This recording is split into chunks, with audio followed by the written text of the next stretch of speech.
disturb ভাত দিয়ে আইসে তো আবার কি ভাত খাই নিতে কইটা তো মুখ উঁচু করেন ভাত দিয়ে আইসে বাড়ি এই দিদিটা ভালো করে বইছে ভালো উঠতেছে ভাত দিয়ে আসুন হাত দেন আলপনায় হাত দেন আপনি দেবেন না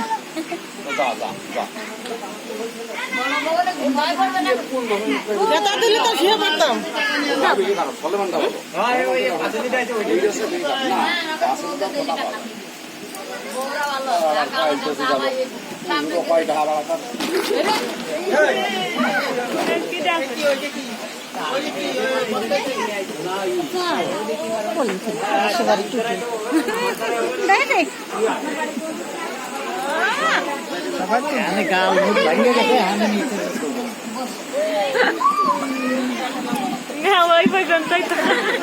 আরে এই আসো